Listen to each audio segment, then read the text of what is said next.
algumas pessoas que algumas pessoas que eu não conheço pessoalmente, Márcia, Lívia, Fernanda, sejam bem-vindas, Daniela, Beatriz.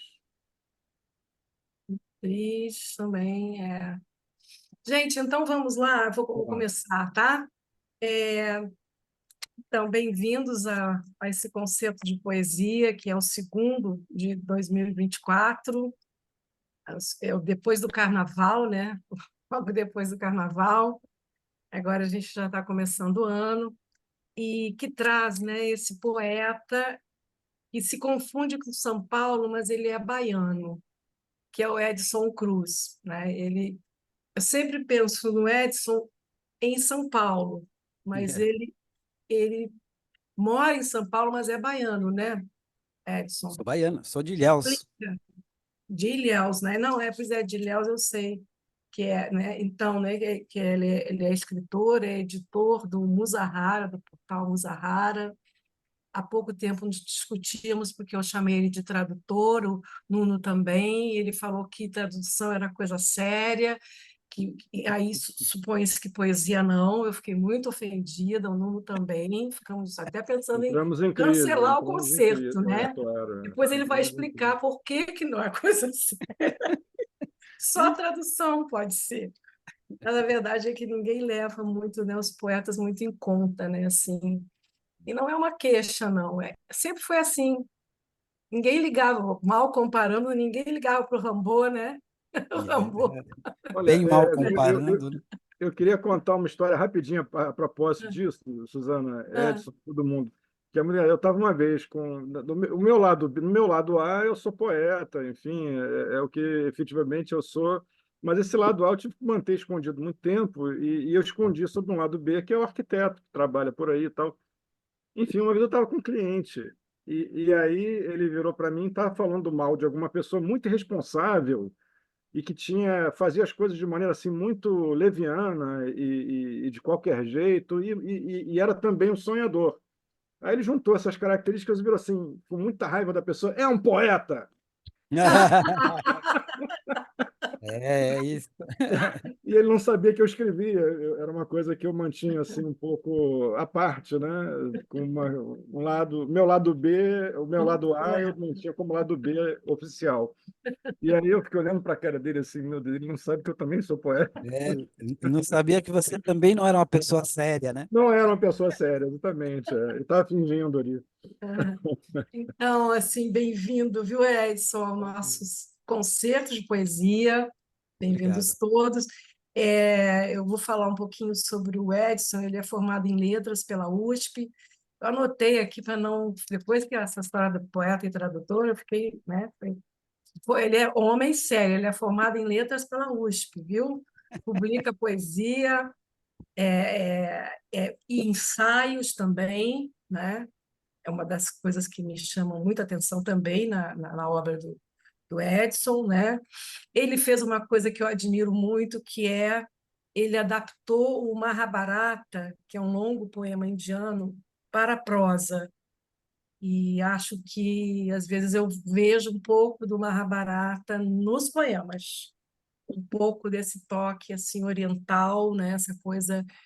Eu já andei na Índia, então tudo para mim faz sentido, assim, sabe? Então, e ele publicou um livro de ensaios, um livro de depoimentos, o que é poesia, né? Na verdade, não é o que é poesia, é Musa Fugidia, né? Depoimentos pela editora Moinhos. 4 livros de poesia, um deles foi semifinalista do Portugal Telecom de 2014, e outros livros que estão aqui, que eu não eu acho que o Nuno vai falar um pouco mais sobre, né, esse trabalho todo do Edson. Mas o último livro, né, de poesia foi Fibonacci Blues, não, é prosa fractal, Isso que é um não é bem romance, é uma poesia, novela. não é? É uma novela, não é? E também ensaios, que é a escrita dos ornitorrincos. De poesia foi o Pandemônio, pela editora Cotter, essa aí, em Vai sair esse aqui, 2020. ó. Depois Esse aí. saiu Esse. Negrura, foi o Negrura. último. Negrura, esse não tenho aqui. Esse É, não tá. esse é de Negrura, olha só. 2022. Hum, é bem. É o meu livro mais É, negro, é o mais mais preto. legal. É legal, mais preto, né? Então, eu vou passar para o Nuno, que é quem comanda o barco, e a gente vai conversando, tá? Obrigado, Suzana. Eu queria voltar a um. Eu vou falar um poema teu, Edson, que é um dos poemas teus que eu acho mais bonitos e que me tocam de maneira muito, assim, muito próxima, né?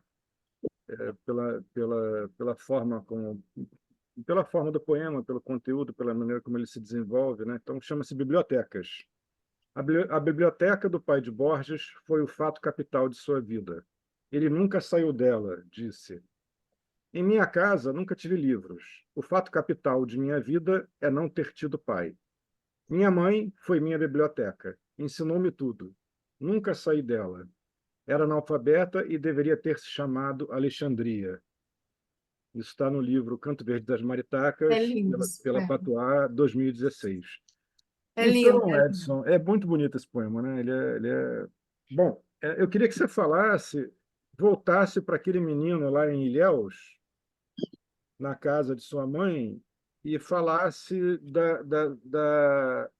de como a palavra ficou impregnada em você.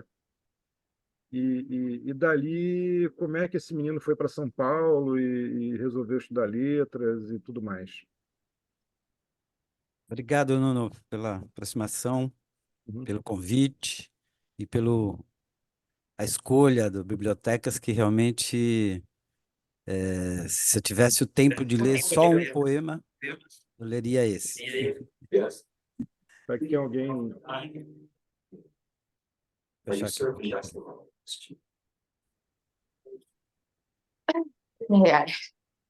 Okay. Exactly. What do you think? Is there a right side? There were-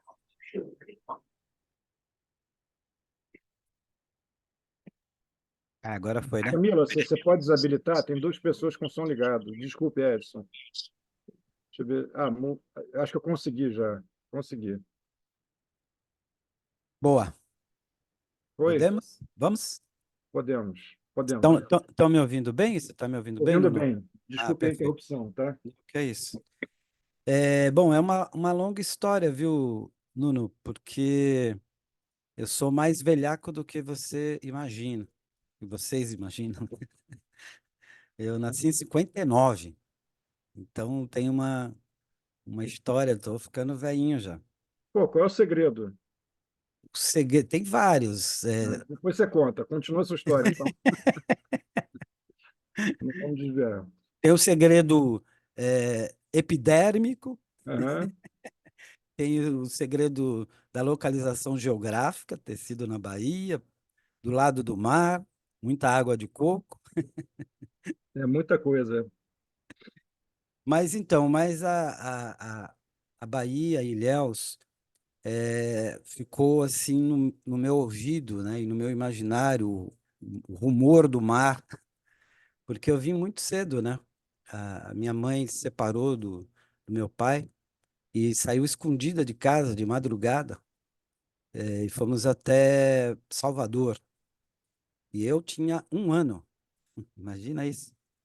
Então, na realidade, eu cheguei em São Paulo, na casa da minha tia, onde eu fiquei alguns anos com a minha mãe, e eu fui criado em São Paulo, então eu estudei em São Paulo.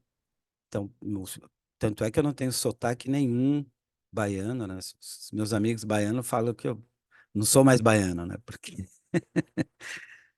Mas uma vez baiano, negro, não tem como, né? A minha família, a minha mãe tinha um sotaque bem carregado, as minhas tias, e a minha casa era sempre eu me lembro assim, era uma casa de passagem dos retirantes, né? Todos os parentes que aos poucos foram vindo para São Paulo à procura famigerado sonho do trabalho, da casa, do Sul Maravilha, né, das condições materiais que eles achavam, né, que o Sul dito Maravilha daria.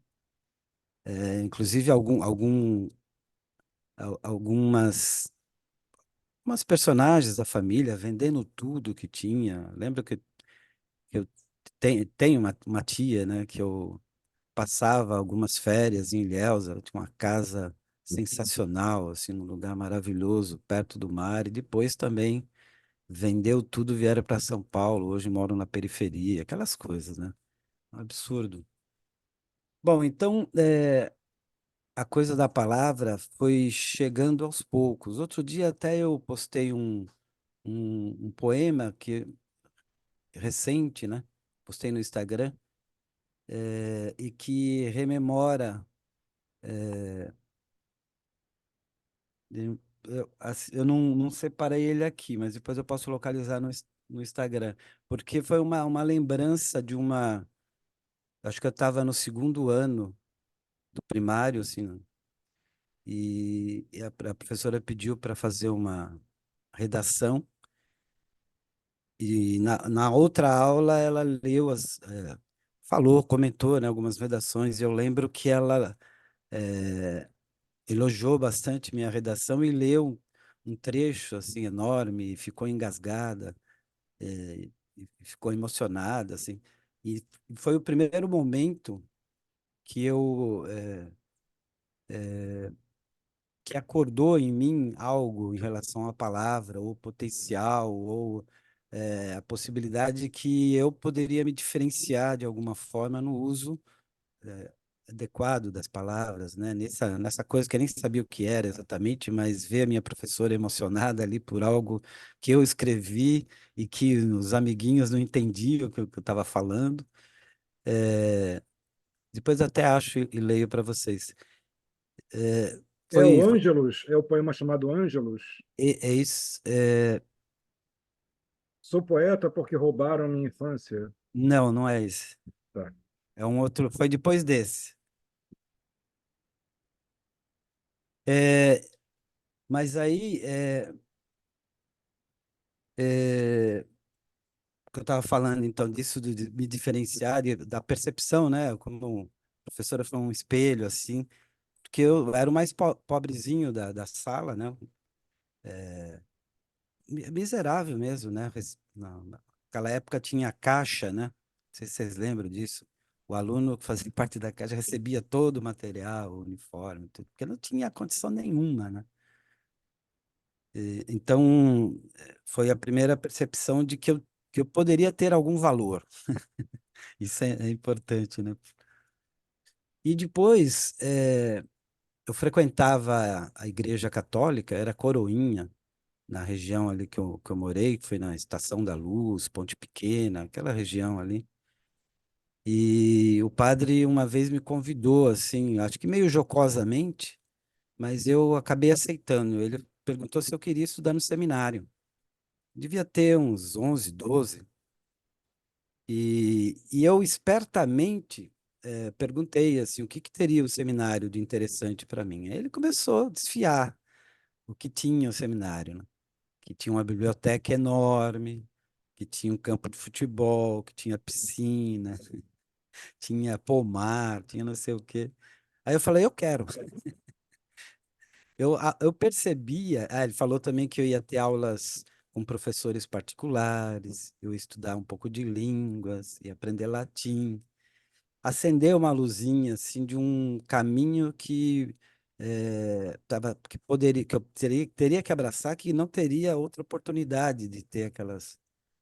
E aí eu fui para o seminário. O seminário foi realmente, aí sim, a porta de entrada para conhecer um pouco mais da leitura, da potência das palavras, a língua, espanhol, francês, latim, tudo que era novidade assim para um garoto, isso na década de 70, e um garoto pobre não teria condição nenhuma de estar vivenciando aquilo.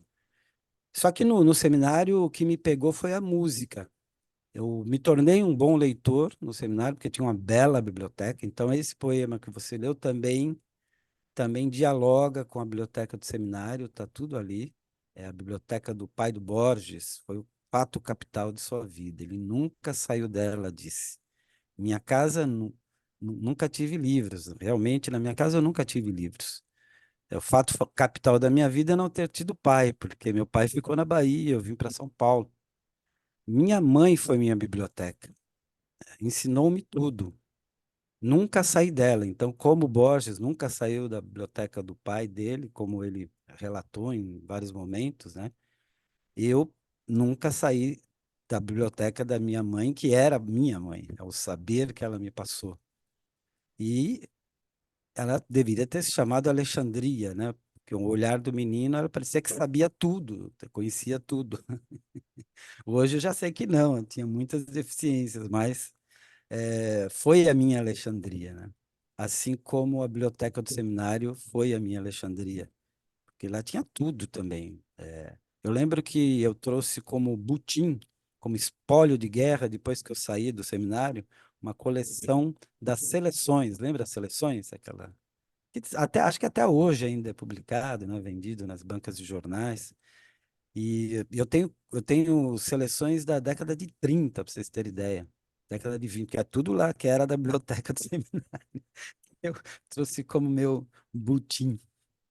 Não, e pouca gente sabe, Edson, que aquelas novelas condensadas, havia traduções de Rubem Fonseca, Clarice Lispector, Raquel de Queiroz, e por aí afora. O Drummond era um Exatamente. timaço Era um que as timaço. seleções contratava para fazer as traduções condensadas daquelas novelas que, enfim, eram, né? Mas as traduções eram. Olha o tradutor aí de novo, é coisa séria. Tinha gente Aconteceu coisa séria, né? séria, Tinha então. gente séria. Mas tinha autores do mundo, né, que eles publicavam. Tudo Também é condensado, isso. mas, pô, grandes autores que, Também é. Mas né, tinha que ele- umas novelas mais ou menos, às vezes. sempre Você tinha. via assim, era uma coisa meio de best-seller, mas que a tradução era uma tradução de primeira ordem, né? Mas as seleções mais antigas, por isso que eu falei da década de 30 e 40, os textos eram muito bons. Ah, Depois, eu não depois, peguei. depois, como tudo, foi diluindo, claro. É, Mas década de 50, década de 60, tinha Hemingway, Fitzgerald, pois é. tudo condensado, mas imagina, nunca teria lido esses caras se não fosse por ali. Fala, Suzana, você está abrindo a boca aí, mas eu não estou ouvindo. Abre o microfone. Você Tá continua falando. mudo, tá Ah, mudo. tá. Eu ia só acrescentar que eu era menina e lia as seleções, e eu lembro desses tradutores, mas tinha uma seleção para uma garota, né, que era aquela rir é o melhor remédio. Eu lembro muito aquela sessão, né? Faz Tinha, muito tempo. tinha, tinha o meu tipo inesquecível também, lembra? Meu tipo inesquecível, muito Putz, legal, era, muito legal. era incrível. Ou seja, a gente tá velho, hein? Começou num É, papo aqui de veiacos. eu não Eu ouvi sabia, eu falar achei disso aí que em era livros de muito mais história. Eu novo. não cheguei a pegar, não. Você não tinha Não, nascido. Eu não, sou de livro de não. história, eu sou um pesquisador. Nuno, eu acho que você é mais novo que o Edson. Um pouquinho Acho só, que um pouquinho só, um É, pouquinho o só. cabelo e a barba dele não, não não É, parece. cabelo, a parece, né? barba. E, isso Fala, é a Lu. a arquitetura que fez isso, embranqueceu tudo. Não. Mas continue, Edson, Bom, a palavra foi por aí, né? Mas o que eu ia dizer é que eu saí do seminário seduzido pela música, né? Porque no, Uhum. no seminário, não sei se vocês sabem, você tem que cantar no coral, você tem umas noções básicas, né? Eu comecei a estudar violão, aí quando eu saí do seminário eu fui estudar com um professor particular, estudei violão erudito, violão popular, depois comecei a tocar violão e voz em barzinhos, na noite, depois tive um grupinho, e aí a coisa que me fascinava e o caminho que eu achava que ia ser o meu caminho era a música, era a canção, né? Que era algo que eu fazia e as pessoas gostavam, né? As pessoas achavam que eu cantava bem e tocava, por exemplo, na década de 70, eu já tocava no violão Caetano Veloso, Gilberto Gil, que era algo complexo para aquele momento, né? As pessoas compravam uma revistinha nas bancas de jornais, chamava Violão e Guitarra, para tirar as músicas, né? Que vinham os acordes e tal. Eu tocava tudo aquilo já e bem, cantava, etc., porque eu tinha tido uma formação de canto no seminário, então era muito afinado, etc. Então eu achava que era por aí. Até cheguei a fazer algum tempo de escola de música, conservatório, depois universidade, composição e regência. Mas quando eu cheguei na universidade, eu percebi que eu já tinha perdido o bonde já, o tempo, né, o time, eu já tinha mais de 30 anos já. E já estava cansando de ficar tocando voz e violão em barzinho, virar noites, madrugadas, ganhar muito pouco, etc, etc. Então, aliado ao início da minha prática budista, que foi na década de 90, comecei a ter outras perspectivas e outras exigências, né, pessoais. Eu nunca tinha, por exemplo, pensado num projeto de vida, né? Isso foi o budismo que me trouxe. Qual é o seu projeto? A primeira pergunta, seu projeto de vida. Não tinha projeto nenhum para o mês que vem, para nada. Era um macunaíma mesmo, né? Ia vivendo na rede. E aí eu comecei a repensar com seriedade, né? E vi que a música tinha perdido o bonde. Eu lembro que nas aulas de composição e regência, eu boiava um monte de coisa, porque as pessoas chegavam, já tinham estudado 11, 15 anos de piano, erudito, clássico, já liam a partitura, saíam tocando à primeira vista uma partitura de Bach, e, e eu apanhava pra caramba, né? Minha casa nunca teve piano nem nada, aí fui estudar um pouco de piano para tentar entender, mas aí você não recupera essas coisas com mais de 20 anos, né? É difícil. Então aí eu tive que me reconfigurar e repensar o que que eu gostava de fazer e que achava que fazia bem. Então sempre fui bom leitor e sempre escrevi. Então achei que talvez eu pudesse entrar nesse métier, embora eu não soubesse como que se entra. Como é que se torna um escritor? Então, essa foi uma pergunta inicial, assim, para mim. Não fazia ideia. Eu sei que tem que sentar a bunda na cadeira e escrever, escrever. Mas como é que entra no métier? Como é que você chega num editor? Como é que você lança o primeiro livro? Então, a coisa que me veio na cabeça era que estudar letras seria uma boa porta de entrada. Aí me preparei, prestei vestibular. Já tinha prestado vestibular para jornalismo, já tinha feito 3 anos e meio de psicologia, já tinha assistido aulas como ouvinte na filosofia, na FEFELESH, mas aí fui prestar letras. E aí eu lembro que na primeira semana do curso de letras na USP, eu tive aula com Luiz Tati. Luiz Tati dá aula de linguística e semiótica, né, na USP. Aí na primeira aula, assim, eu era bicho, né, calouro. Aí ele diz assim, quem estiver aqui no curso de letras pensando, almejando se tornar escritor, está no lugar errado. Pode escolher outro curso, porque aqui você vai deixar de ser escritor. Você vai ter que ler muita teoria, etc, etc, etc. Não vai ter tempo para escrever. E se você tem talento para escrito, você vai perder o seu talento. Na primeira semana ele falou isso. Mas eu não saí, né? Eu continuei. E para mim foi ótimo o curso de letras, porque eu lia de forma errática, né? Não tinha conhecimento do que era o cânon, dos autores que importavam, né, ou não. Eu ia lendo o que me caía nas mãos, né? Ler teoria também foi muito importante, teoria literária, entender os mecanismos, como funciona.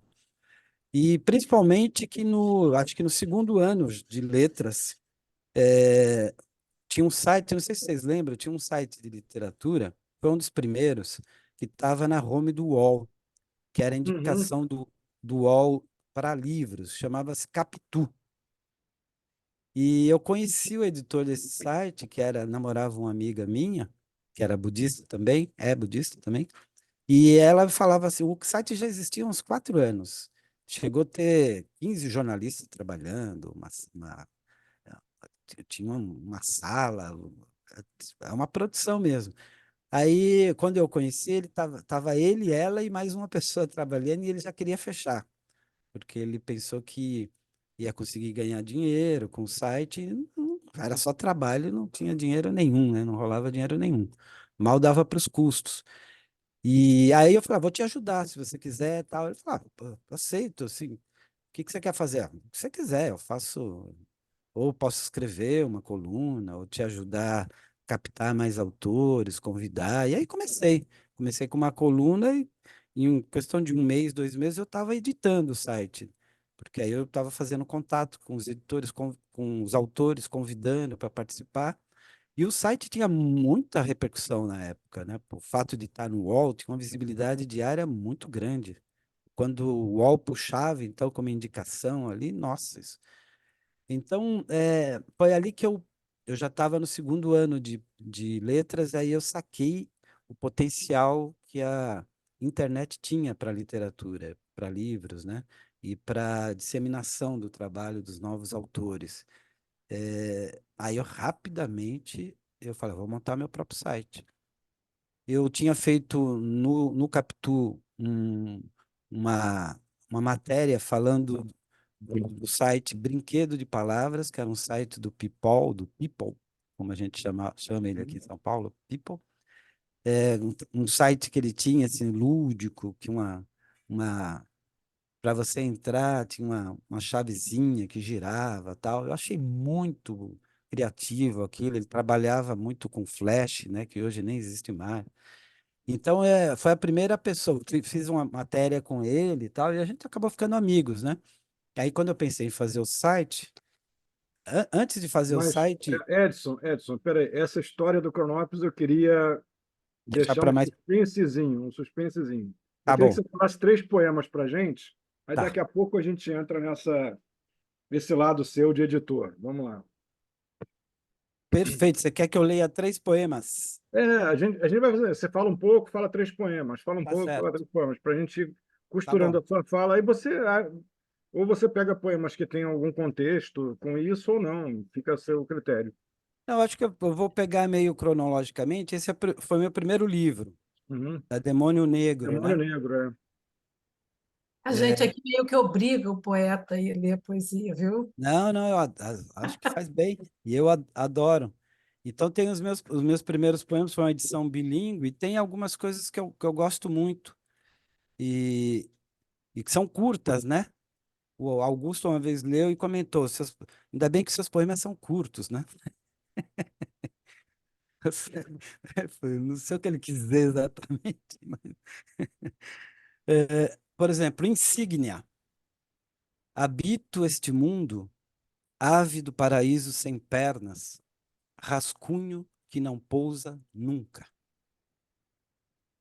Como esse aí, não só pelo tamanho, mas pela beleza, lê uns 10 aí, porque É. Feitiço, algo assim tão inatural que chega a ser outra natureza. Algo sim, não, mais factício, por demais tal coisa feita, que de tão artifício vira arte, vira livro, vira ofício.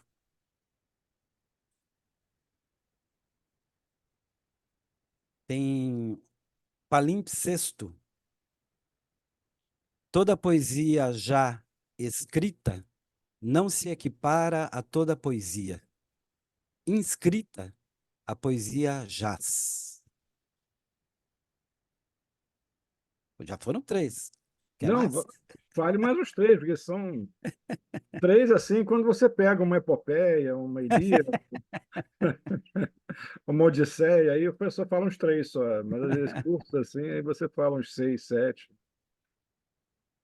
Tombo, anuros de etimologia obscura, mergulhos em tanques imundos, sapos coachando ali, tudo a revelia de mim, a pupus nauma.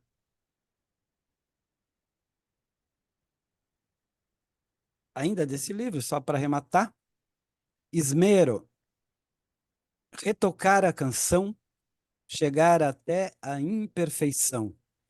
De mero José a impossível João.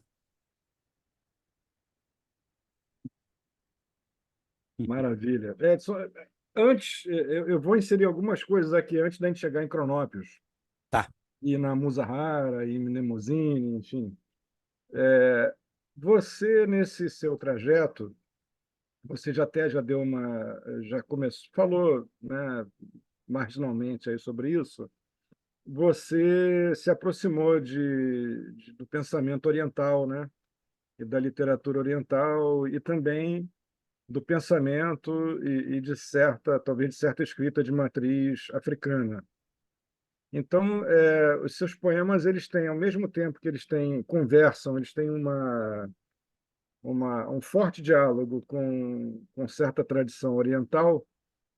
Em algum momento, eles também começaram a ter um diálogo com certa tradição africana, como os oriquis. Então, é como se fosse assim se me permite a liberdade, um zen oriqui. Você tem essa porque o poema ele tem uma circularidade, ele é como se ele começasse e se fechasse num espaço muito sintético, onde há musicalidade, enfim, e atravessado por essa conversa com o que não é do plano físico exatamente. Tem em alguns momentos, quer dizer, ao mesmo tempo que você toca em questões concretas, né, e questões políticas, sociais, etc., você também conversa com questões que são de ordem metafísica. Eu queria que você falasse como é que a sua poesia começou a conversar e como é que você vê essa conversa com essas tradições. Isso é difícil também de falar sobre, né? Uhum. Mas, bom, vim de tradição cristã, né? Mas eu sempre fui leitor, né? Leitor por exemplo, buscava boas traduções da Bíblia, por exemplo. Tem uma tradução muito boa da Bíblia. Mas a parte que eu mais gostava era o Cântico dos Cânticos, Salmos. Então, essa sonoridade, a beleza, né, da construção, das imagens, isso sempre me atraiu, né? Por outro lado, chegou um momento também na adolescência que eu comecei a buscar outras coisas, né? Aí fui conhecer o yoga, li Lobsang Rampa, não sei se vocês lembram, li tudo do Lobsang Rampa. Carlos Castanheda, na época, li tudo do Carlos Castanheda. A Erva do Diabo. A Erva do Diabo é uma delas, mas É, várias outras coisas dele. E as experiências, né? Comecei a ter, experimentando algumas drogas permitidas e não, alucinógenas. Música, muita coisa, né? A música traz muita informação também, né? É um repertório grande, assim, quando você se abre para traduzir as letras, para entender o que está em jogo ali. Então, tudo isso ajudou a minha formação. Até que eu conheci a prática budista efetivamente, né? Quando eu conheci o budismo, eu pratico um budismo japonês, que é o budismo de Nichiren Daishonin, né? Da Soka Gakkai Internacional. Eu conheci em 93, e foi um músico que me apresentou, né?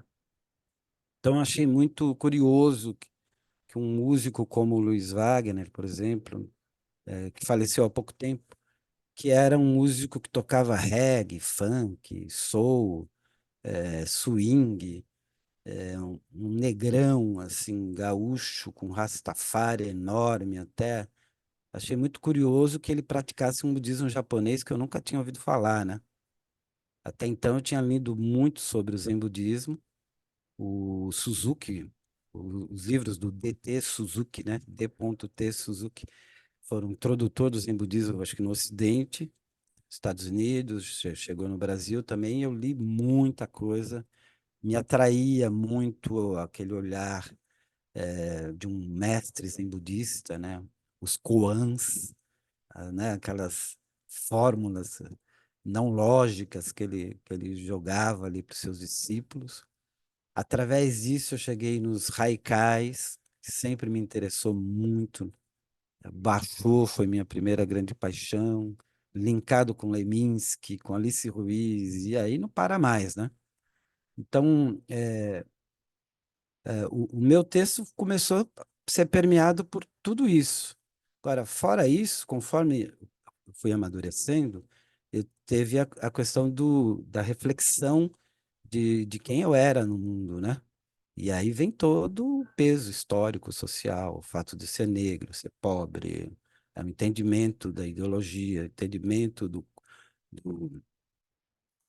do que era ser um afro-americano, né? Um afro-brasileiro, afro-americano do Sul. E aí comecei a ler e buscar, e conheci algumas pessoas do movimento negro, comecei a ler autores negros, e isso foi fundamentando o meu questionamento, a minha relação com a minha própria negritude, coisa que eu não tinha consciência, demorou muito, né, para eu perceber e me assumir, inclusive, né, porque no meu registro está que eu sou pardo, não sou negro. Então eu não sabia muito bem o que que é ser pardo. Fora que depois fui ver que o pardo é uma palavra, tem acepções delicadas, né? Não- Ser pardo não é ser nada, né?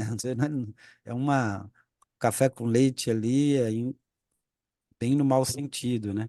E aí fui entender um pouco da história do Brasil, né? Como é que pós-república, escravidão, pós-escravidão, e comecei a entender a minha própria história, né? Por que que nós, minha família, eu, sempre alijados dos bens materiais, você vai sacando tudo, né? Então, isso começou a entrar dentro dos meus textos, claro, né? Inevitável, minha consciência do ser negro, de estar como um homem do sul global, né? a- Afro mesmo, com essa. E que, até certo momento, talvez tivesse negado, tentado ser mais branco do que eu realmente sou, né? Eu lembro que quando eu li o Frantz Fanon a primeira vez, nossa, aquilo foi uma facada, assim, porque quando ele fala do sorriso gris, não sei se vocês lembram disso, é uma expressão que ele usa para um sorriso que um negro, estrategicamente para sobrevivência, ele teve que eh, produzir, né? É o sorriso do Mussum, pensa assim, né? O sorriso chega na frente como estratégia de sedução e e de sobrevivência no trato social, né, que é barra pesada. Nossa, foi muito dolorido, porque eu percebi que, embora eu não tivesse um sorriso assim, que chegasse na frente, mas eu tinha um jeito maleável, assim, de seduzir, né, para não ser detonado. Um nego doce, que é pejorativo, né?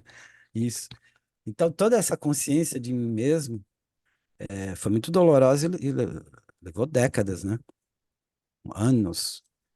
E tanto é que meu livro mais recente, onde desagou tudo isso, esse processo tudo, que em alguns poemas, nos outros livros, em alguns versos entram aqui e acolá, mas eu nunca tinha escrito um projeto em torno dessa questão mesmo, né? Que é o meu livro Negrura, que aí é do começo ao fim, mesmo em poemas que reverberem uma certa espiritualidade que não é uma espiritualidade africana, é uma espiritualidade que dialogou sempre com o Oriente, como é a minha trajetória, né? Então, eu sou um negro brasileiro, baiano, e que pratica o budismo japonês. Então, é uma complexidade enorme. Fale então alguns poemas para a gente, Edson, talvez que conversem com essa forma de espiritualidade cheia de atravessamentos, né? Tá. Eu tenho, inclusive, algumas parábolas budistas que eu reescrevi em forma de poemas, tal, mas são um pouco mais longas. Vamos aqui para alguns poemas que talvez reverberem algo, né? Esse não tem título. Preencher com o ser o vazio do eu, com palavras o branco das páginas, com o silêncio falatório do mundo, com ações a carência dos seres, e depois de tudo, desaparecer.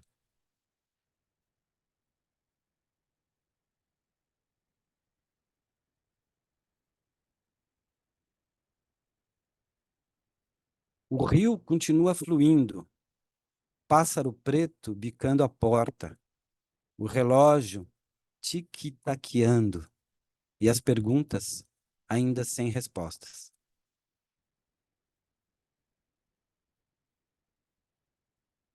Despertar.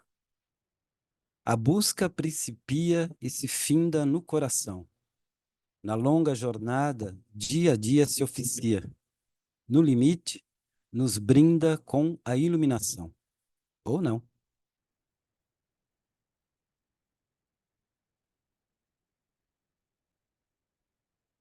Tem uma fase também de pretensos raicais, por exemplo. Zunido de cigarras. Infância estourando meus tímpanos. Sabiá trinando. Parece que a vida toda carmim se aveluda.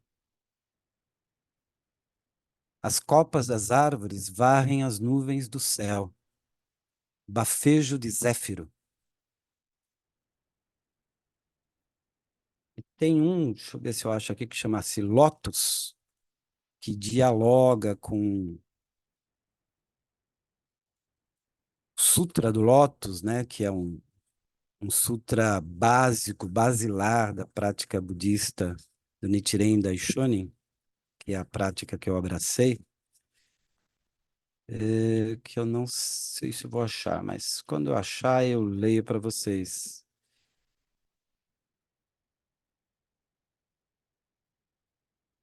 Bom, achei um outro aqui que é interessante, chama Alta Ajuda, com L, não com U. Alta Ajuda. Uma lanterna ilumina 1000 anos de escuridão. A vida irrefletida não vale a pena ser vivida. O homem é um ente a ser superado. O conhecimento não ultrapassa a nossa própria existência. A razão habita a linguagem. A imaginação dispõe de tudo. Não há nada fora do texto. O Ctrl+C e o Ctrl+V operam maravilhas.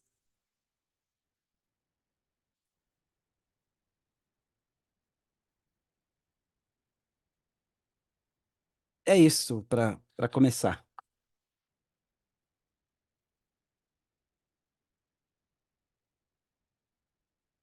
Você está fechado, Nuno.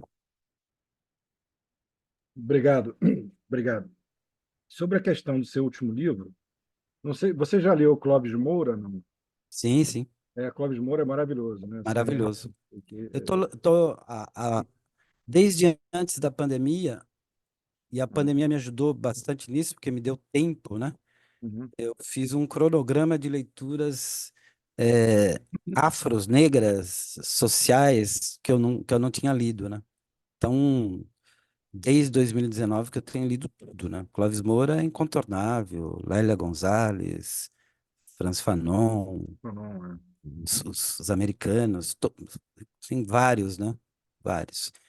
Li, Agora, sobre essa. Eu queria perguntar para você agora, Edson, como é que a cidade de São Paulo conversa com a sua poesia? Porque esse menino que veio da Bahia e que na bagagem veio toda uma musicalidade da fala, vieram as conversas dos parentes, né, a casa como posto de passagem, né, de todo mundo, de pessoas que vinham para o Sul Maravilha, né, e que depois descobriu a música e que descobriu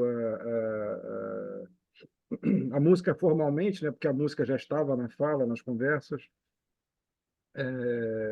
e que acabou descobrindo a espiritualidade, essa conversa com as questões menos materiais e que se, em dado momento, se constituiu como negro, né?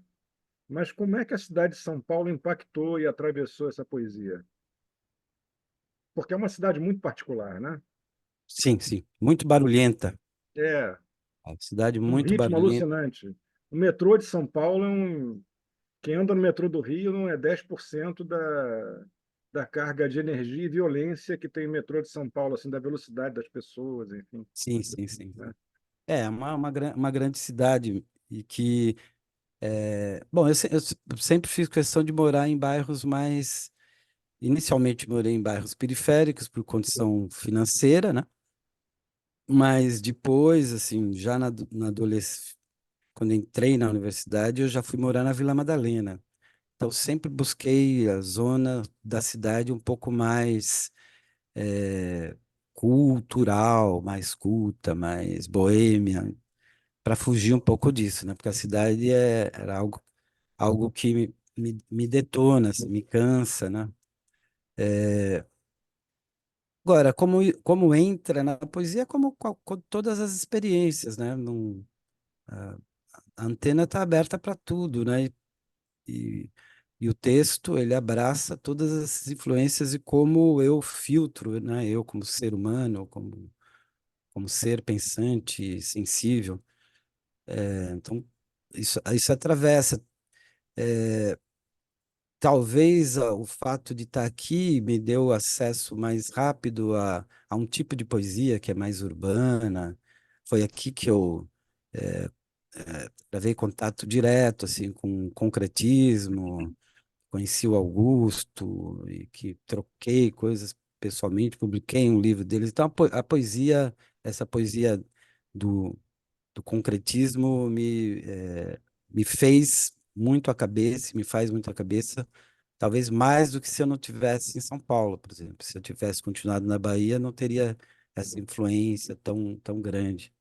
Embora eu não faça poemas né, dentro da busca, né, concretista, verbo, voco, visual, uma coisa ou outra, mas bem pequeno, mas não tem como você não assimilar o próprio rigor, né, que, que os poetas concretos têm em relação à palavra, a construção da frase, a construção do poema, a forma. Isso tudo entrou pelos meus sete sentidos poéticos, né? Como o Haroldo falava, né? Ele tem um livro, né? Que o título é algo parecido, é Educação dos Cinco Sentidos, uma coisa assim, né? É, e aí as experiências,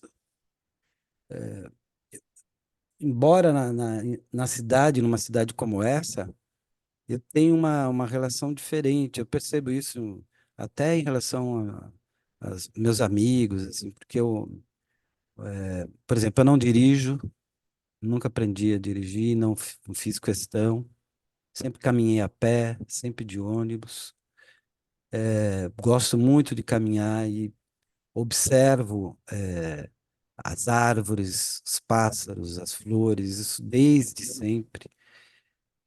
E percebo que isso é um olhar diferenciado, porque os meus amigos, até minha esposa, meus filhos, passam batido por várias coisas que eu paro e vejo. Quando eu falo a quantidade de pássaros diferentes que eu vi no dia, na minha caminhada, ninguém acredita. Mas tem aqui, claro que tem aqui, você não olha, você não observa, não olha as árvores, não olha nada, né? As pessoas passam batido por tudo. E tem alguns bairros que são lindos, né? Onde eu moro, por exemplo, que é Lapa, Alto da Lapa, tem pássaro que não acaba mais. Então é inacreditável, né? Porque Estamos em plano São Paulo, mas sou acordado com sabiás e outros pássaros, vou dormir com o cantar das maritacas e outros pássaros, e tem várias espécies que convivem, que vêm no quintal, estão nas ruas mais arborizadas.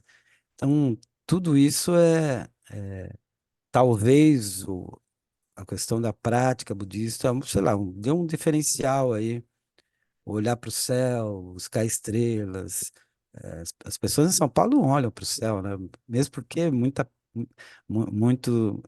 partes do ano o céu está Difícil de ver o nublado. céu, né? Não, e o céu está nublado muitas vezes, né? Mas. E quando está estrelado, ninguém olha também, né? Porque já está acostumado a não olhar. Você já viu o filme Dias Perfeitos? Não. De quem é? É um que está concorrendo ao Oscar. Ah, não vi ainda. Wenders, tu viu o Eu vi, Wim Wenders? Vai ver.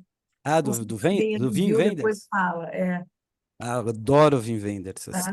Assisti tudo Vai do Wim ver. Wenders. Você vai sacar o filme. Vou ver sim, com Aí. certeza. E a poesia? Tem mais aí para dizer para gente? Claro, tem mais. Deixa eu.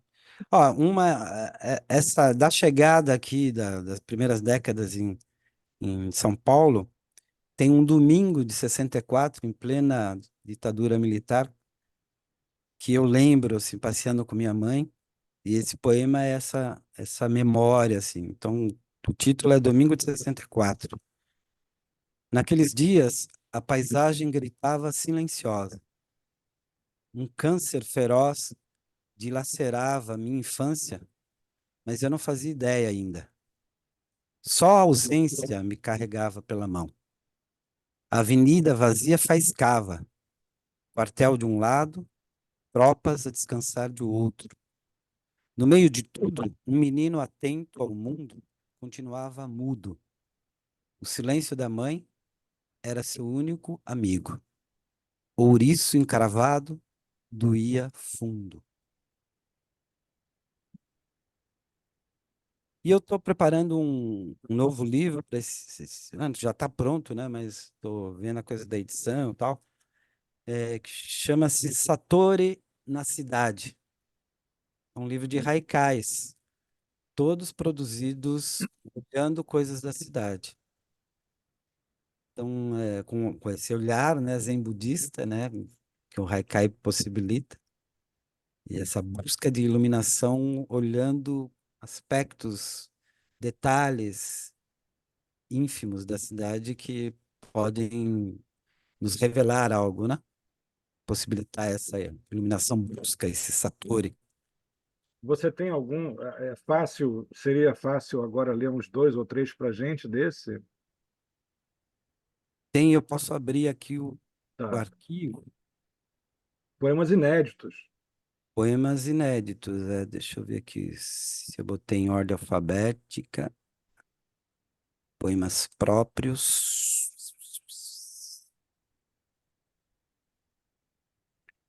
Deixa eu ver onde que eu coloquei isso.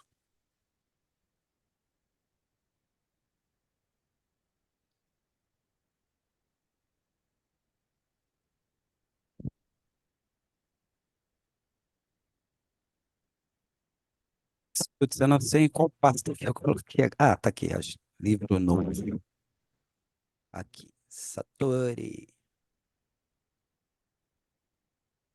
É que nós, poetas, tínhamos que fazer um curso também de bibliotecários para poder aprender sistemas de arquivamento. É uma das coisas que a gente não aprende, né? Aí fica o arquivo do computador, fica uma zona, assim. Nossa, o meu desktop é uma coisa absurda. Idem. As pessoas se assustam. Uhum. Então, ó, o título do livro é Satori na Cidade, Haikwa, Haikwazi e Poemínimos. Então, primeiro, o IP florido, uma falha na Matrix em plena avenida.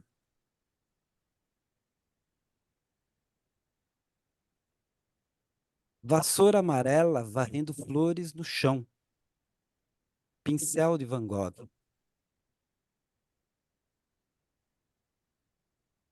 Cidade tão seca primeiras gotas de chuva, sabor de saquê.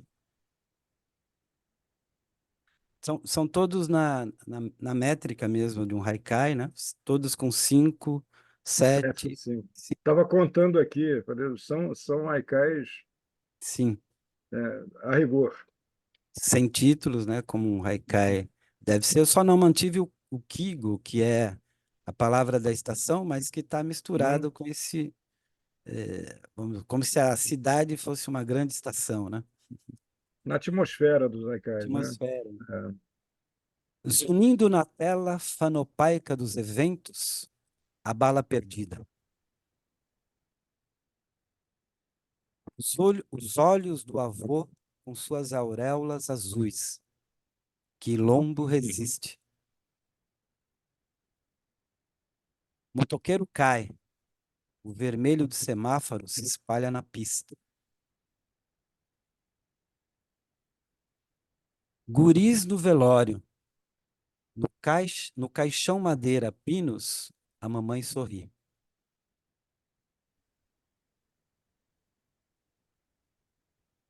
De tudo na vida, levarei um pôr do sol. Aquele contigo. Entra cabisbaixo pelo portão de serviço. Saudades da mãe.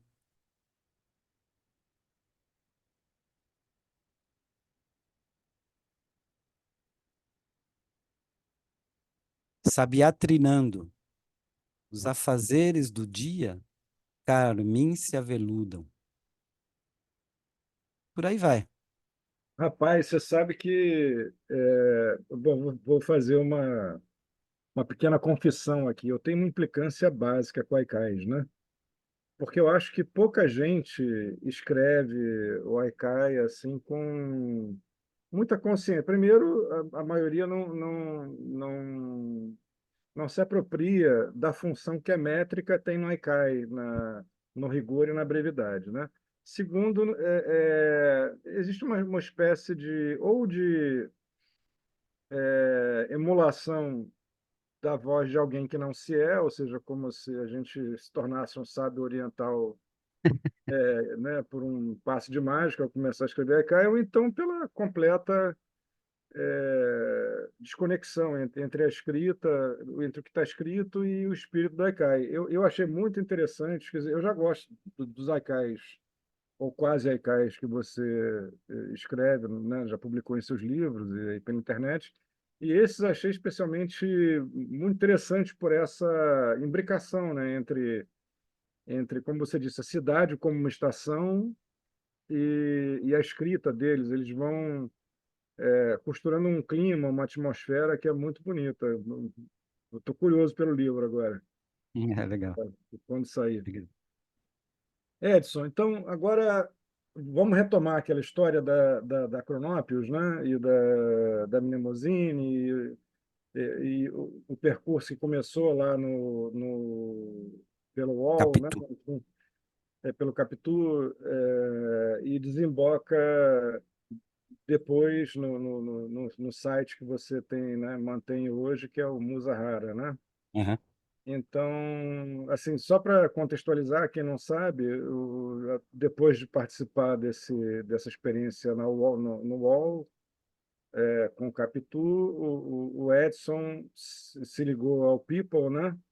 E fizeram uma das revistas ou sites, né? Vocês não gostavam de chamar de revista, era um site, mas era uma revista, Sério. apesar, assim, mais importantes da história da internet brasileira, se não for a mais importante, provavelmente é até hoje, que é a Cronópios, e que foi abrigo e casa para muita gente boa, né? Acho que toda a escrita dos anos 00 e 10 passaram por ali, né? Até o fim, que acho que foi 12, né? Quando acabou. Foi, 2009. acabou 2009? Caramba, eu achei que Acabou, tinha. acabou para mim. Ah, para você. Ah, é isso. Você saiu em 2009, é verdade. Eu tinha esquecido desse detalhe.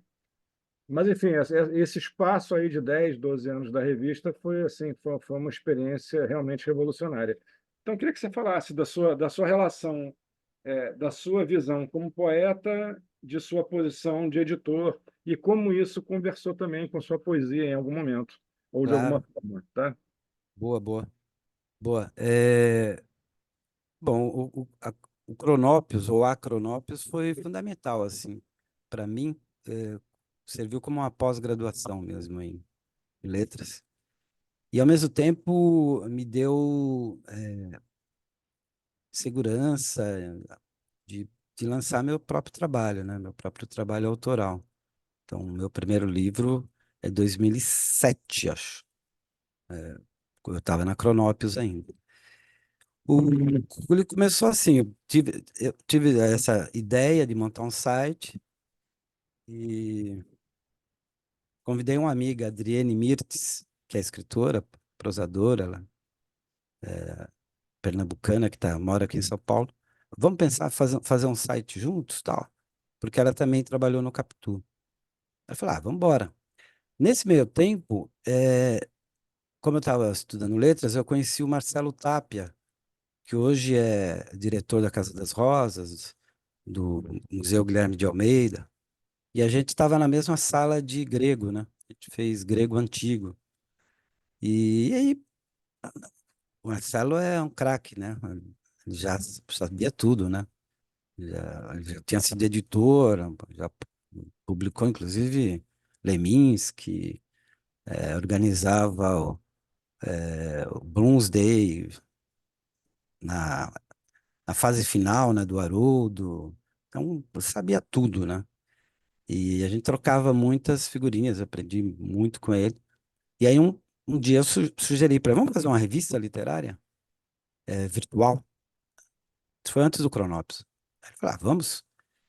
É, Aí começamos a pensar e a primeira pessoa que eu pensei para fazer a produção virtual foi o People, né? O People.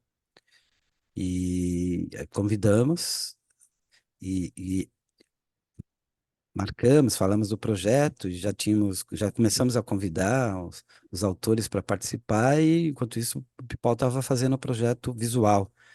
Aí quando ele apresentou o projeto visual da revista, a gente caiu de costa, né? Coisa incrível, né? O primeiro número da revista Menemosine, eu acho que é histórica mesmo, em todos os aspectos da beleza, os textos, os autores que fizeram parte.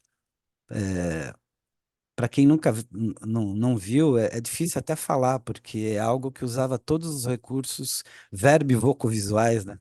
E que a internet nos possibilita. Então, desde a entrada, para você entrar na Menemosine, você tinha que, com o mouse, era como se fosse um game, a revista era uma caixinha, você tinha que arrastar a tampa, fazia um barulhinho, inclusive. Aí você tirou a tampa, você via os compartimentos da caixinha, que eram os compartimentos da revista. Cada compartimento era uma coisa, você clicava, todos animados, todas os textos dialogavam com as animações, era uma coisa incrível, assim, foi Era uma algo. experiência multissensorial, só não tinha o aroma. Os outros sentidos estavam todos envolvidos, porque É, na internet não tem cheiro, mas o resto era incrível, né? Tinha uma rádio, inclusive, dentro. isso é. Arnaldo Antunes cantando, Glauco Matoso, olha só essa junção que a gente conseguiu nesse. O Arnaldo Antunes cantando uma composição, uma letra do Glauco. Então, coisas assim. A gente recebeu e-mails elogiosos do mundo todo, da Europa, Itália, que realmente era muito bonito, muito bonito. Bom, aí estava nessa ideia de montar um site, né, de literatura, uma revista. Aí o Pipo era o cara, né? Não tinha outra pessoa, né? E aí o Pipo também já chegou com o projeto, ele já tinha o programador, porque aí era site, mas exigia programação e tal. Ele já tinha porque ele trabalhava como web design, né? Então tinha um cara de confiança dele que fazia, e ele sempre fez sites, mesmo os mais mercadológicos, como muito, muito bonitos, assim, muito diferenciados dos outros, assim. Então, meu, o projeto ele mostrou para a gente dialogou, fizemos uns ajustes. Não sei se você lembra, assim, da página inicial, caía guarda-chuvinhas, assim. Uhum. Uma coisa Era incrível. maravilhoso aquilo, era maravilhoso. Cada página caiu uma coisa. Uhum. Depois a gente ficou só no guarda-chuvinha. Aí, e essa ideia que foi, acho que foi diferencial no Cronópios, que eu tinha sacado no Capitu, que o Capitu tinha tipo era um chat, né? As pessoas mandavam mensagem, dialogavam, só que era uma página interna do Capitu. Aí eu falei, não, vamos trazer isso para o Cronópios, vamos ter o nosso chat também, só que na home. Ah, isso foi o café literário, né? Isso foi a coisa mais acertada do mundo, porque o café literário trouxe todo mundo. As pessoas começavam a entrar na revista e colocar comentários, a divulgar seu próprio trabalho, a dar pitacos, e virou uma. Tem uma hora que a gente perdeu o domínio, porque o café literário a gente não tinha filtro, né? Não tinha essa coisa de você coloca lá sua mensagem, fica umas horas para a gente analisar e a gente permite entrar ou não. Tudo que você colocasse, entrava. Então, começou a entrar também, sempre tem os picaretas, né? Os caras que entram para ferrar, né? E os haters, né? Eu Gente lembro, para discutir, enfim, tinha de e tudo. gente que entra com os dois pés no peito, né? Às vezes, gente irritada, falando palavrão. E também, assim, a gente começou a fazer muito sucesso, então tinha gente que não gostava. Eu lembro que tinha uma figura no Ceará que ele montou um site só para falar mal do Cronópolis. Não sei se você lembra disso. Eu acho que Era sim, um blog, era um isso, blog, na um realidade. blog. É. O nome era dialogava com Cortázar, assim, para fazer referência com o Cronópolis, mas era só para falar mal. Ou seja, a gente começou a perceber que realmente estava incomodando e muita gente gostando, né? Então, a gente trabalhava assim, eu era editor de conteúdo, na verdade, o projeto todo foi pensado por mim, as sessões, etc, etc. O Pipa entrou como web design, só que o trabalho dele salta, né? Então, cada vez mais ele foi trazendo ideias, aí criamos o Cronopinhos, que era um site dentro do site só voltado para infanto-juvenil. Depois ele chegou com a ideia da TV Cronópios, que era um outro site dentro do site, com visual de TV, com entrevistas, etc. Ele era uma Depois, usina da utilização da plataforma digital perfeito. para ampliação do universo da literatura, né? Nesse Isso. sentido que acho que É. ele Então, pegou, ele teve uma simbiose com o seu projeto, né? E isso que deu essa essa, explosão, né? essa Criativa. amplitude, É. realmente ficou muito significativo, né? Com todas Uhum, essas coisas que ele vinha trazendo. Criamos um programa de entrevista que não estava nem dentro era parte da TV Cronópolis, chamava-se Beatniks. uhum. Era outro site dentro. Meu, era uma loucura, né? E a produção gráfica de altíssimo nível, né?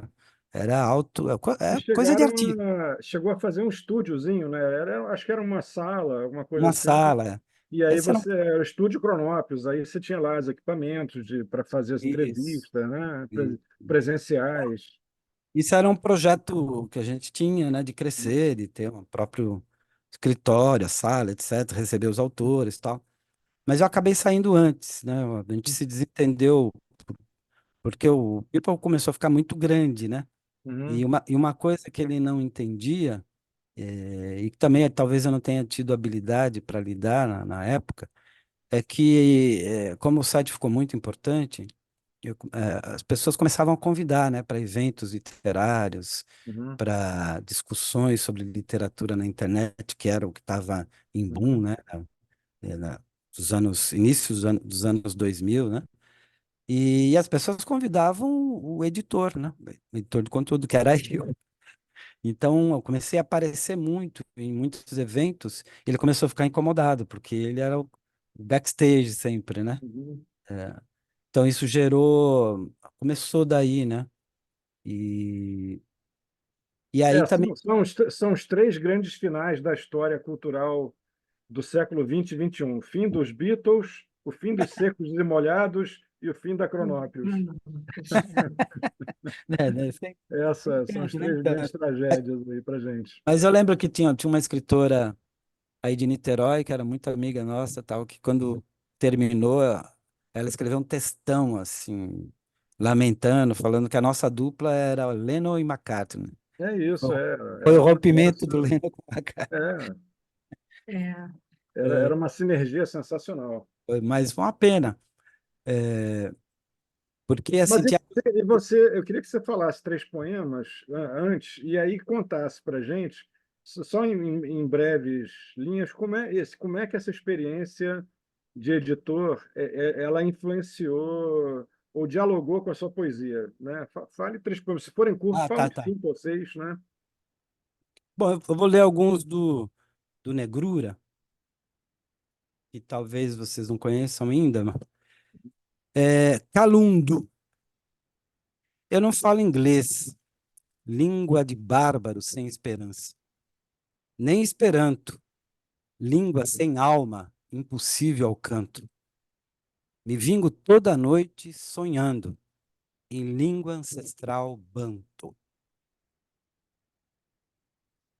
Gênero humano, homem explorando homem, branco explorando preto, preto explorando preta, preta explorada por todos, todos explorando todas.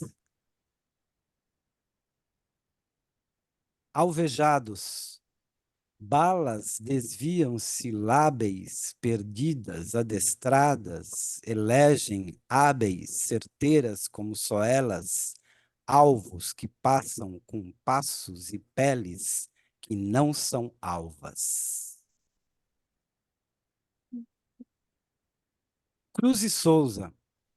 Quando o fidalgo poeta morreu, uma estrela se precipitou cadente, e a escuridão fria envolveu os pontos luminosos do poente.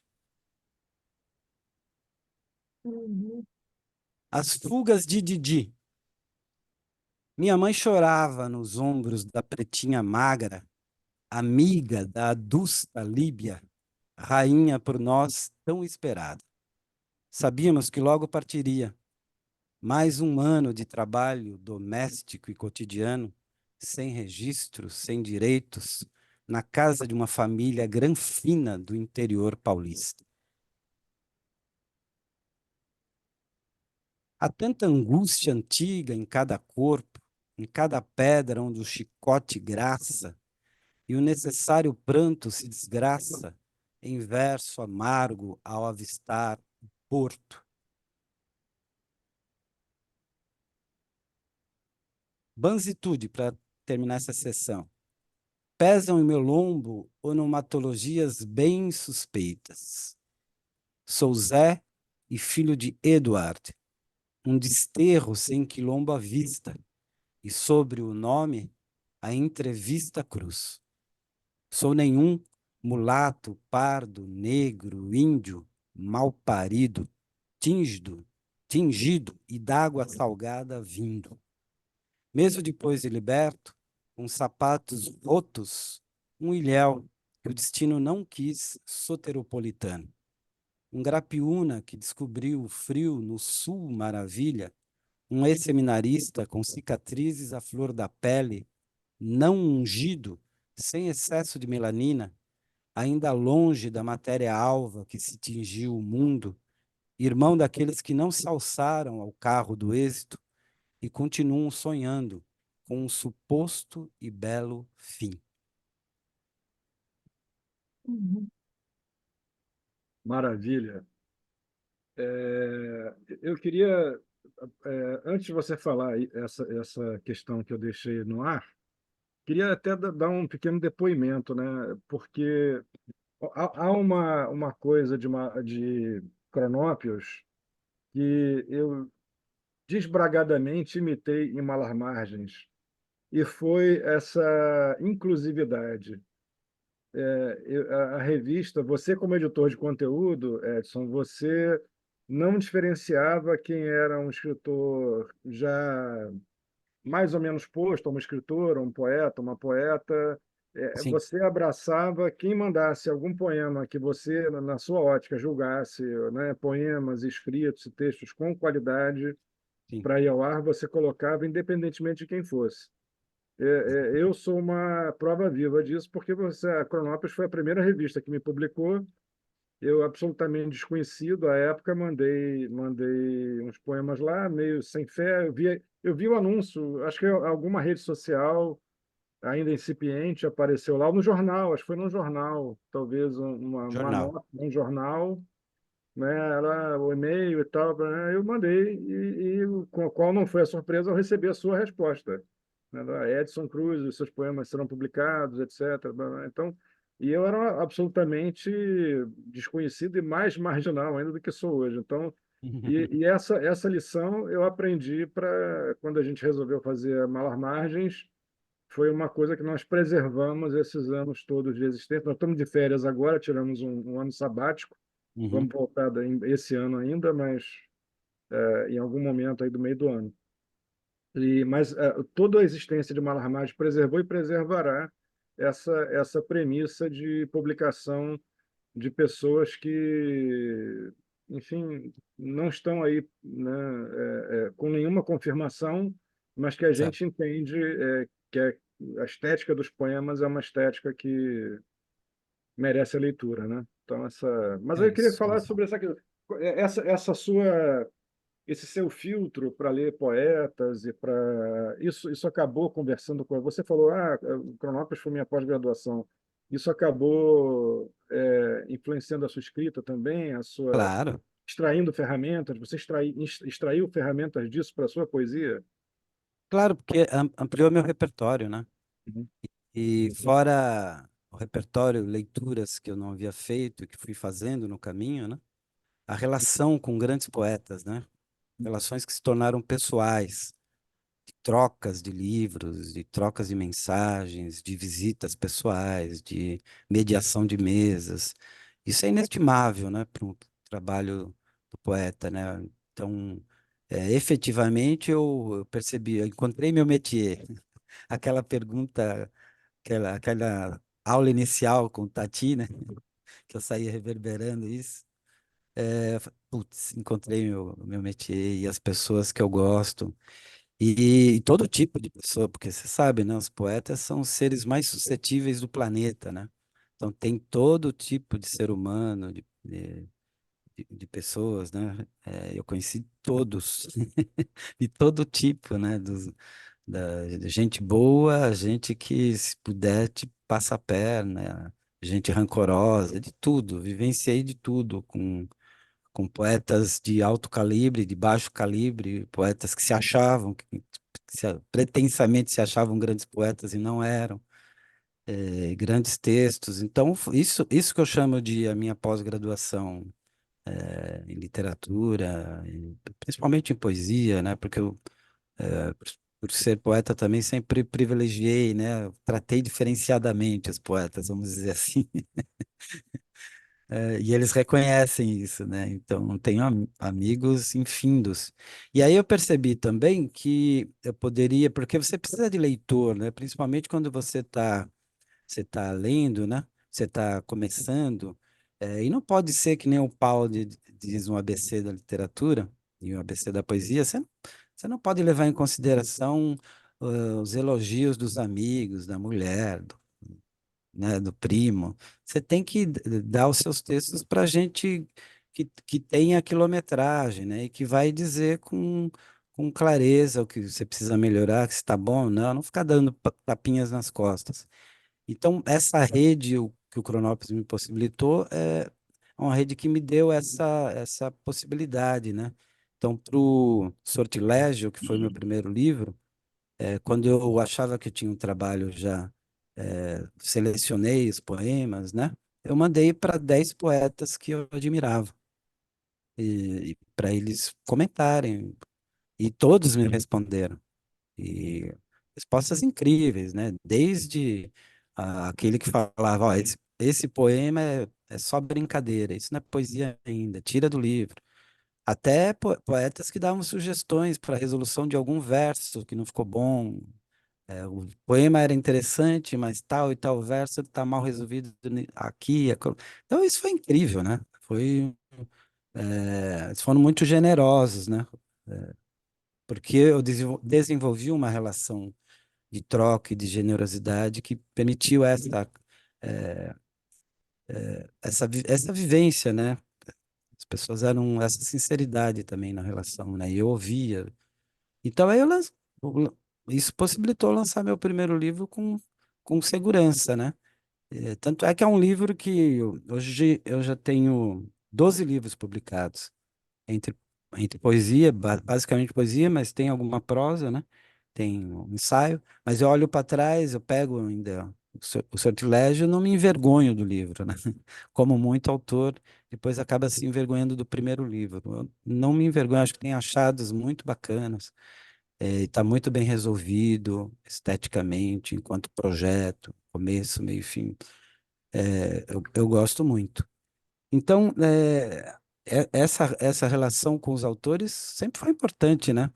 E, por exemplo, quando eu organizei a Suzana falou do Musa Fugidia, né? Mas Musa Fugidia foi a segunda edição, Suzana. A primeira edição foi o que é poesia, né? Foram É a que eu 47 tenho. poetas. Essa é a que eu tenho, é o que é Essa é o que você poesia. tem. Isso. Então, essa é a primeira edição. É, capa branca, isso. É. 47 poetas. Uhum. Aí depois eu pensei em ampliar. Aí que entrou a Moinhos, então de 47 foi para 70. Você não tem, né? Você encontra só na estante virtual, eu acho. E, e agora, esse ano, junto com o Ricardo, um poeta carioca, né? Ele mora no Rio de Janeiro, hein? Você conhece, tá lá no nosso grupo Brica Black. Ele está co-organizando comigo a reedição ampliada, e a gente está em dúvida se vai chamar o que é poesia ou Musa Fugidia. É o Ricardo Vieira, né? Ricardo Vieira, está É o aqui com a gente. Ricardo Vieira, Está aqui com a de gente, Lima. Ricardo. É. Ah, ô, Ricardo Vieira, Aí, ele aí. bem-vindo. Então, é o co-organizadora da reedição do que é poesia ou Musa Fugidia. A gente vai bater o martelo ainda qual o título. E, e aí, o que eu ia dizer é o seguinte, que nesse diálogo também, porque esse livro, abraço, Ricardo, esse livro aqui gerou vários projetos, possibilitou que eu trouxesse poetas de vários calibres e reunisse numa mesa para discutir o que é poesia juntos, né, pessoalmente, né? Então, girou um ciclo de debates na Casa das Rosas, que levou anos, né? Então, eu trouxe todo mundo que estava praticamente nesse livro, na Eu primeira acho que edição. está no YouTube, né? Isso está no YouTube, não está? Tem vários, É, acho que eu vi alguma coisa no YouTube. várias gravações. O É, Papo com Augusto de Campos está lá, com Paulo Henriques Brito está lá, é, mas foi com todo mundo, né? O Papo com o Goulart não está. tá. Mas tem a gravação da Casa das Rosas. Isso merece, inclusive, uma edição depois. Pois é. E, e essa possibilidade também, em alguns debates, eu consegui reunir poetas antagônicos, inclusive, poetas que não se falavam mais há muitos anos, né? No lançamento, por exemplo, eu chamei o Augusto, chamei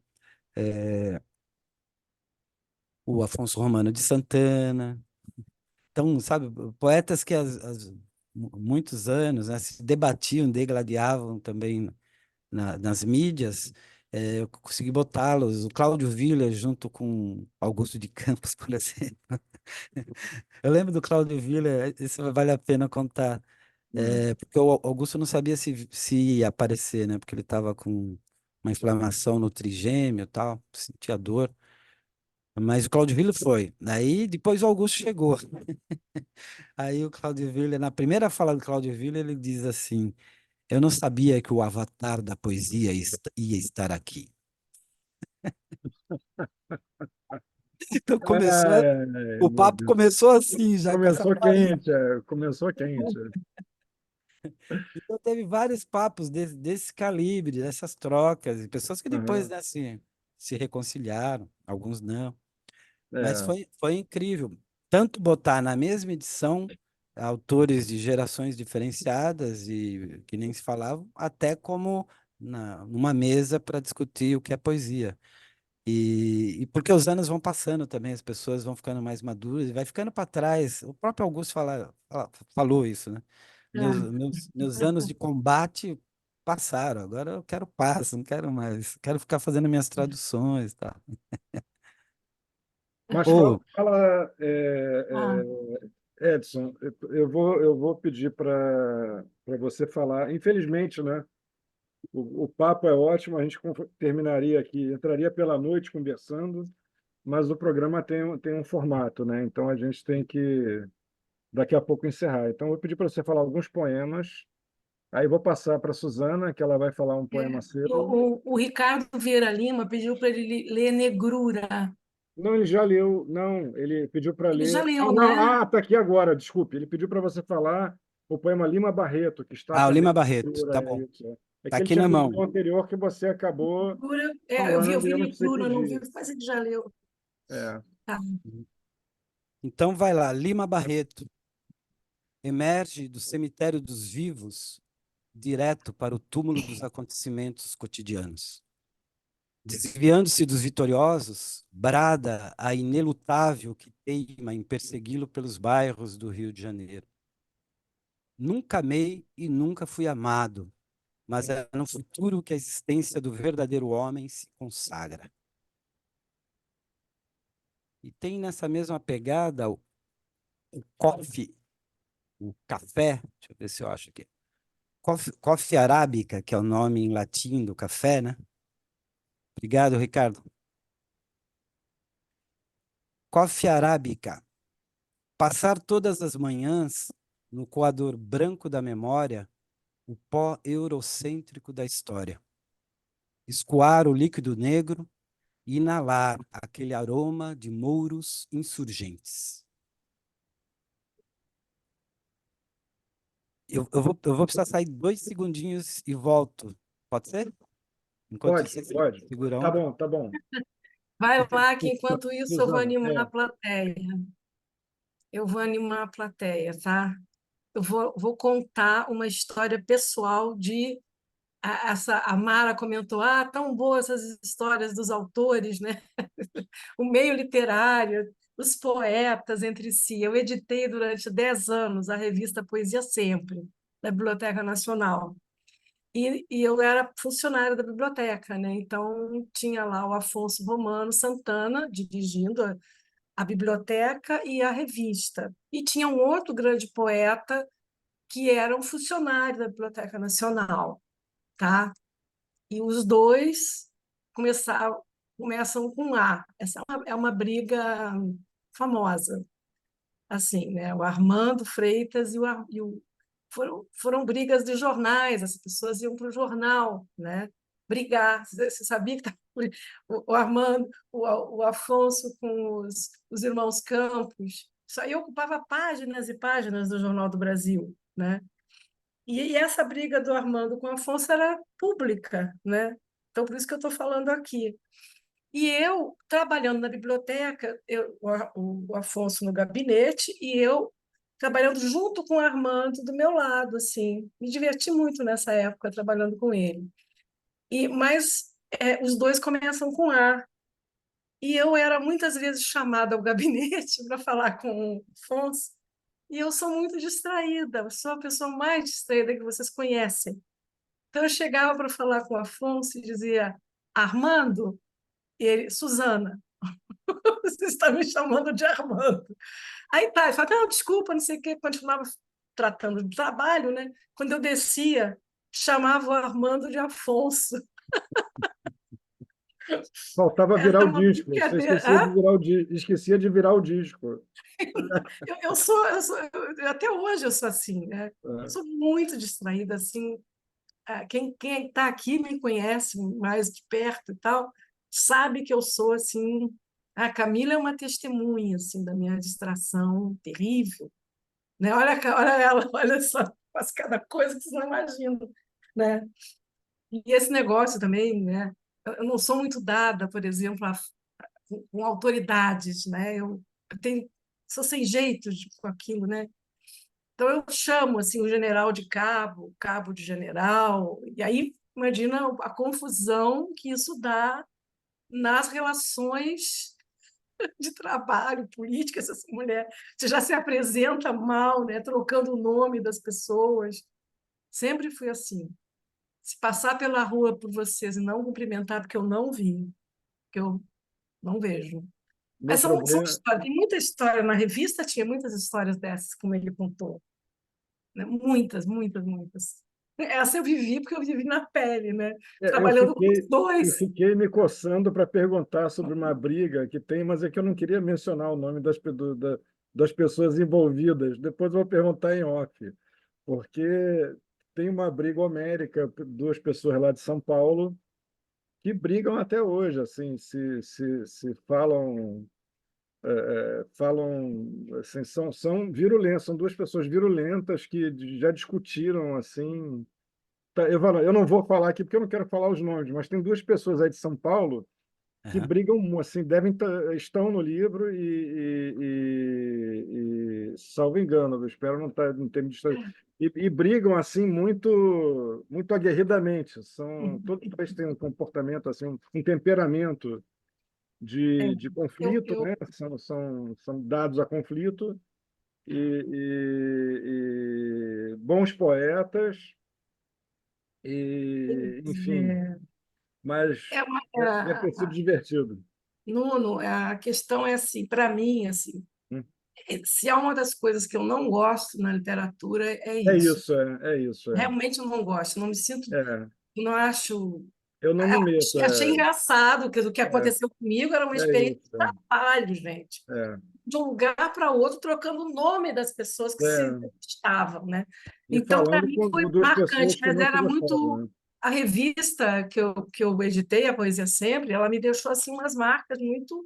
Eu não sabia bem esse mundo da poesia, que tinha tanta coisa, algumas inimizades, e você não sabe bem por quê, porque a maioria paga Se pelos resume livros, a ego, se resume fica, a ego, é não puro é ego. As assim, pessoas têm um nada a ego ver, né? Então, relativo, a pessoa, é né, isso. não tem assim, eu não fico interessada nas pessoas. Mas, enfim, Se é o Edson, maior poeta do mundo, se for um crápula, tô fora, é, eu leio, não quero não, saber. eu leio, mas a pessoa eu afasto. Você Eu vê, leio, assim como você vê os eu quadros de leio. Picasso, né? Você Eu vê o leio, quadro eu de leio. Picasso e vai ver a vida, o modo Eu como ele separo a tratava as obra, eu separo a mulheres, né? obra da pessoa. A obra, a pessoa, a Não, eu pessoa. tento separar, não vou dizer que seja total, Isso. mas É, já não é um mundo assim que é, não me interessa, né? Assim, é isso. e aí eu queria agora cortar, porque chegou o nosso poeta da tarde, Isso.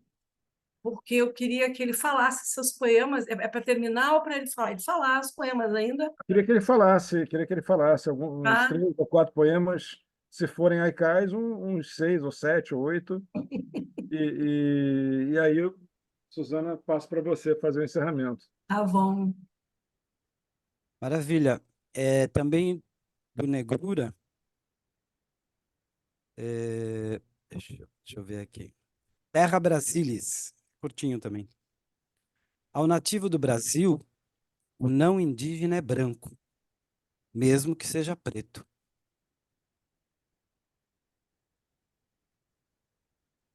Uhum. Tramas. Minha cidade é uma teia urdida em locais degradados. Homens e mulheres antes aldeados a habitar o entorno de rios, agora povoados por dejetos. O que ainda resiste em mim são os sonhos de meus irmãos, viventes que ainda cintilam a esperar que a noite sem fim pegue no sono, e faíscas do fogo sagrado possam lampejar novamente. A visão de tanto sofrimento são como pétalas rubras, espalhadas por um chão negro de uma épica com sua lógica de assombro. Com esses fragmentos, reconstruo as ruínas de meu lar, a casa que resistirá ao vento. Erguerei novos quilombos, novas aldeias, configurações outras do estar, esboços, sistemas de escrita, adíncra de povos cambiantes, cânticos de uma nação inexistente, poemas com a força alada de palavras encantadas, orações com seus desígnios assinalados. E aí tem um poema que chama-se, ele já se chamou Lágrimas, e agora se chama Ministério do Ultramar.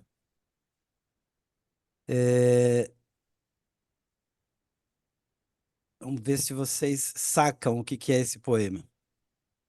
Ano bom, Arzila, Ormuz, Azamor, Celta, Flores, Agadir, Safim, Tangeracra, Angola, Mogador, Agus, Cabinda, Cabo Verde, Arguim, São Jorge da Mina, Fernando Pó, Costa do Ouro Portuguesa, Baraim, Melinde, São Tomé de Milhapore, Solor, Guiné Portuguesa, Boina, Socotorá, Quilua, São Tomé e Príncipe, Ziguinchor, Fortaleza de São João Batista de Ajudá, Macassar, Bioko, Paliacate, Coxim, Alcácer, Seger, Mombasa, Zanzibar, Ceilão, Laquedivas, Maldivas, Bassaim, Calecut, Cananor, Chaú, Colão, Chittagong, Cranganor, Bombaim, Dadrai, Nagaraveli, Nagapatinã, Diu, Goa, Hugli, Timor-Leste, Damão, Cisplatina, Mazulipatão, Malaca, Molucas, Flores, Surate, Mazagão, Mangalore, Moçambique, Ternate, Salsete, Lourenço Marques,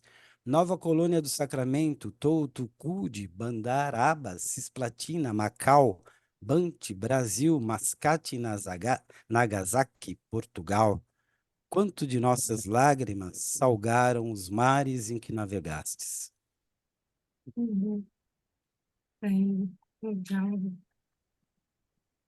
Esse poema é uma canção em palavras, né? Assim, o ritmo dele, a maneira como ele vai. Maravilhoso. Suzana? Agora, então, gente, começar agradecendo ao Edson, presença aqui no nosso concerto, né? A presença de vocês nesse sábado calorento. Hoje está bem calor aqui no Rio, viu, Edson? Mas a gente está aqui, né, com a poesia, né, com esse frescor, né, da poesia. E também agradecer aqui ao Nuno, a parceria. Queria dar uns avisos assim para vocês antes do encerramento, né? É que agora no dia 12 de março, né, a gente começa a lançar, 12 de março não, a Camila me diz depois, ela vai mandar depois para vocês. A gente começa, está lançando a nossa formação literária para escritores e a formação literária para mediadores de leitura. A partir do dia 7 de março. Beth, viu? Ela sabe melhor que eu. Vocês viram? É terrível, não dá para... Marketing é terrível, meu, tá? Então, começa a nossa formação literária para mediadores de leitura e para escritores. É um curso que ele tem 160 horas, ele tem 1 ano de duração, com matérias que são obrigatórias, matérias práticas de escrita, matérias eletivas, é todo uma coisa assim, que é para as pessoas que desejam escrever, que não têm uma formação literária, mas não necessariamente tem que fazer uma faculdade de letras, como acabou de falar o Edson Cruz aqui, né, que o Tati falou para você, né?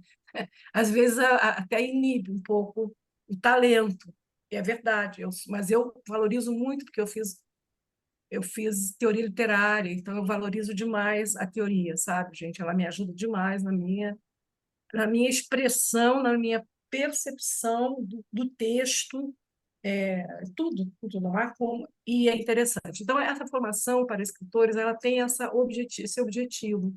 Tem muita gente que chega, né, que não... Às vezes a pessoa escreve, mas pensa que a literatura começou com ele, mas não é, né? Tem uma história por trás, a linguagem tem uma história, né? Então, o curso de formação nosso, ele é modéstia à parte, assim. Então, o que eu vou pedir aqui pedir que a Camila possa enviar a nossa divulgação para vocês, para quem estiver aqui, e quem quiser ajudar a distribuir essa divulgação nos seus sites, nas suas comunidades, assim, a gente agradece, tá? A Estação o Instituto Estação das Letras agradece, tá? Então, eu estou aqui fazendo essa solicitação a vocês. Agora, voltando ao nosso concerto, né? E aqui é o Edson, né? Não queria encerrar sem dizer para o Edson um poema dele. O Nuno abriu com um poema e eu vou fechar, não é? Tem um verso também que eu li em outro texto, uma vez, em que você diz assim, um verso, num poema que é aquele Dharani, eu chamo Dharani, né? Dharani, né? Que está misturado com sânscrito, né? É sânscrito, né? Isso. E, e você diz assim: novas palavras criam novas realidades. Isso é um verso desse poema, né? É muito bonito, né? Que a função da poesia, né? É não só, né? É criar ou recriar, é também recriar as palavras, né? Recriar significa você dar uma outra roupagem, né? À realidade, uma nova linguagem, é outra coisa, né, Edson? É muito bonito o que você faz, né? Você faz muito isso, né? Bastante. Agora, o seu poema, para você, tá? Criptografias.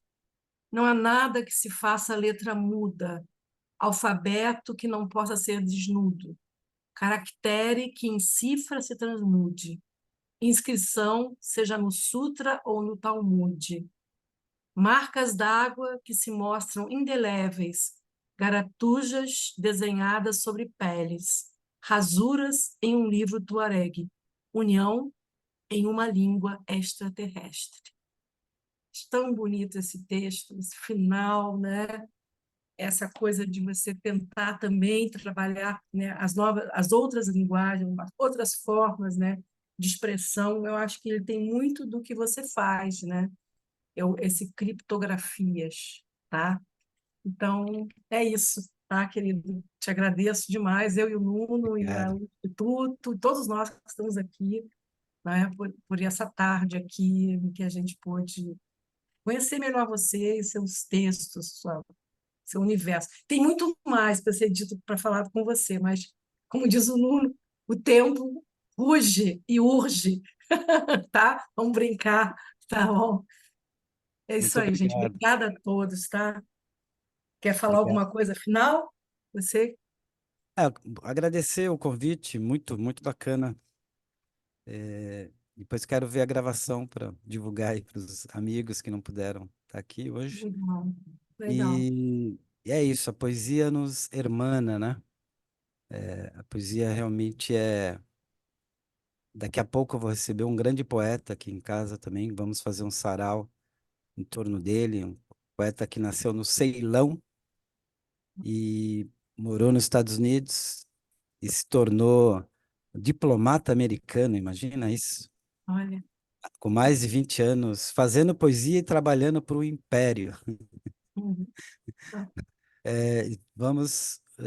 E uma grande figura humana, um grande trabalho. Então você vê que a poesia tem essa coisa, né? A nossa relação se deu pela poesia, a minha e do Indran, né? E é a relação que também nos une, né? Me uniu com o Nuno Hall, com você, Suzana, muito generosa, suas palavras desde o primeiro momento, desde aquele primeira leitura, né? Que nós participamos com a Noêmia, né? Foi ali, a gente. Eu já conhecia você, mas a É. gente nunca tinha falado, né? Isso, a gente Mas se ali a gente. acompanhava o trabalho um do É, outro há anos, né? Mas nunca tínhamos. Isso isso é aí. incrível. Então, Foi muito muito... obrigado. Agradecer a todos que estão presentes e vamos em frente aí, porque esse ano é o ano do dragão de madeira. É, Promete. dragão de madeira. É legal. É isso A aí. alegria foi nossa, a alegria foi nossa. Não é alegria, não. Você é uma pessoa que eu acompanho, um poeta e uma pessoa que eu acompanho já há muitos anos, assim, um pouco, bastante silenciosamente, como é meu estilo, mas estou sempre ali, ligado, prestando atenção nos seus movimentos e lendo, leio o Muzahara, enfim, era fã do Cronópios e, enfim, é uma alegria ter tido você aqui essa tarde para a gente poder falar de poesia, da sua trajetória, do seu caminho, da sua escrita, né? Muito obrigado, Obrigado. muito obrigado. E Por manda um esse abraço presente. para sua esposa. Tá bom, pode deixar comigo. Gente, beijo então. Boa tarde para Beijo todo para mundo. todos, Uma tá? alegria. Até Um mais. bom fim de Camila, obrigado, semana. Camila, por mais essa De tarde. nada, gente. Uma boa tarde. Bom final Tchau, de tchau. sábado para Beijão, todos. beijão. Até a Tarde, próxima. Boa Camila. tarde, Tchau, obrigada. tchau, Suzana. Tarde, gente. Até mais.